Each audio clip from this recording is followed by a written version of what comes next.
नमस्कार दोस्तों, स्वागत है आपका हिंदी नॉलेज शो में। तो दोस्तों, ये बात आप में से कुछ लोग जानते होंगे कि भारत दुनिया का दूसरा सबसे बड़ा स्टील प्रोड्यूसर देश है। यानी कि हमारे यहाँ पर स्टील का उत्पादन दुनिया में दूसरे नंबर पर आता है और इस स्टील को हम दुनिया के सभी देशों को बेचते हैं, इसका जमकर एक्सपोर्ट करते हैं। और भारतीय स्टील की मांग इतनी ज्यादा क्यों है? दो कारण है। पहला ये कि क्वालिटी टॉप नॉच रहती है, क्वालिटी कंट्रोल हमारा बहुत शानदार है, इसीलिए दुनिया के ज्यादातर देश भारतीय स्टील को प्रेफरेंस देते हैं। दूसरा इसका सबसे बड़ा कारण है प्राइस यानी कि कीमत। दरअसल भारतीय जो स्टील है वो टॉप नॉच तो है ही क्वालिटी में, साथ ही भारत दुनिया का एकमात्र ऐसा देश है जो स्टील की कीमतों के मामले में चीन को टक्कर दे सकता है। भारत के अलावा दुनिया में कोई ऐसा देश नहीं है जिसका स्टील चीनी स्टील को टक्कर दे सके कीमतों में। लेकिन अब हुआ यह है कि पिछले कुछ दिनों से भारतीय स्टील लगातार महंगा होता चला जा रहा है और आने वाले समय में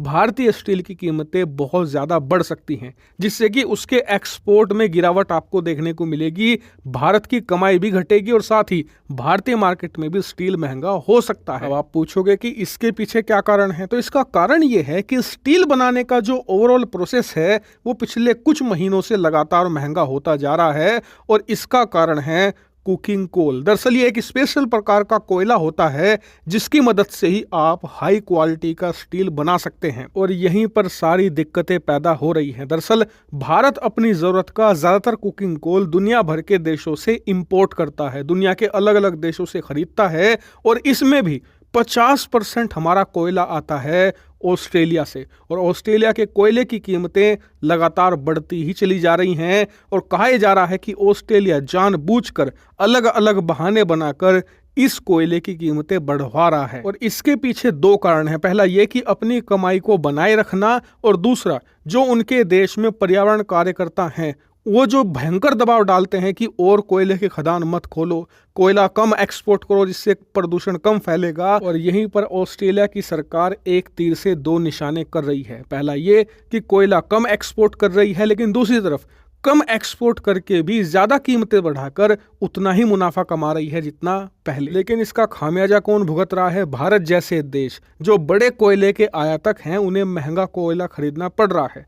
हालांकि भारत के कई ऐसे राज्य हैं जहां पर कोयले का बम्पर उत्पादन होता है और वो लोग कहेंगे कि यार हमारे राज्य से कोयला खरीद लो, सस्ता पड़ेगा, दूसरे देशों से क्यों खरीद रहे हो? तो इसके पीछे कारण है। कारण ये कि भारत के अंदर जो कोयला पाया जाता है ज्यादातर वो बिटुमिनस होता है। उसे बेहतर माना जाता है बिजली बनाने के मामले में। अगर आपको बिजली के कारखाने चलाने हैं तो बिटुमिनस कोयला एकदम जबरदस्त है उसके लिए। लेकिन अगर आपको स्टील का उत्पादन करना है तो वहां पर बिटुमिनस काम नहीं आएगा। इसके लिए आपको चाहिए एंथरसाइट कोयला, जिसे कुकिंग कोल भी कहते हैं, और ये ऑस्ट्रेलिया, रूस जैसे देशों में ज्यादा पाया जाता है। भारत में ये इतनी तादाद में नहीं मिलता, इसलिए हमें ज्यादातर दुनिया के अलग अलग देशों से खरीदना पड़ता है। तो खैर, भारत को इसका कोई ना कोई समाधान निकालना ही था और भारत ने ये निकाल लिया है रूस के जरिए। दरअसल खबर निकलकर सामने ये आ रही है कि भारत की जो कोयला खरीदने वाली कंपनियां हैं, इन्होंने रूस से कोयला भारी मात्रा में खरीदना शुरू कर दिया है और इन्होंने प्लानिंग ये बनाई है कि आने वाले कुछ ही दिनों में भारतीय कंपनियां जो ऑस्ट्रेलियाई कुकिंग कोल है उस पर निर्भरता कम करेगी, उसे कम खरीदेंगी और उसकी जगह रूसी कुकिंग कोल को खरीदेंगे। अब आप कहोगे कि रूस से हमें खरीदने में क्या फायदा, क्या वो कीमत कम देगा? जी हाँ, बिल्कुल देगा। और बताया जा रहा है कि ऑस्ट्रेलिया के मुकाबले करीबन 40% से भी ज्यादा सस्ता मिलेगा हमें रूसी कोयला। और सबसे खास बात, रूस इस बात के लिए भी तैयार हो गया है कि आप हमें डॉलर में पेमेंट मत कीजिए, आप हमें रूपी रूबल ट्रेड के तहत आप भारतीय रुपए में कोयले की पेमेंट कर सकते हैं। यानी कि जहां ऑस्ट्रेलिया ने एक तीर से दो निशाने किए थे, भारत ने एक तीर से तीन निशाने कर दिए हैं। पहला ये कि ऑस्ट्रेलिया का विकेट गिराकर हमने उसकी मनमानी खत्म कर दी है। दूसरा ये कि रूस से 40% तक सस्ता डिस्काउंट पर हमने कोयला खरीदना शुरू कर दिया है, जिससे खजाना बम्पर तरीके से बचेगा। इसके अलावा तीसरा फायदा ये होगा कि भारतीय रुपए में ट्रेड होगा तो उसकी सर्कुलेशन बढ़ेगी, जिससे कि डॉलर के मुकाबले जो तेजी से गिर रहा था वो भी स्टेबल होगा और भारतीय रुपए की मान्यता दुनिया भर में बढ़ेगी।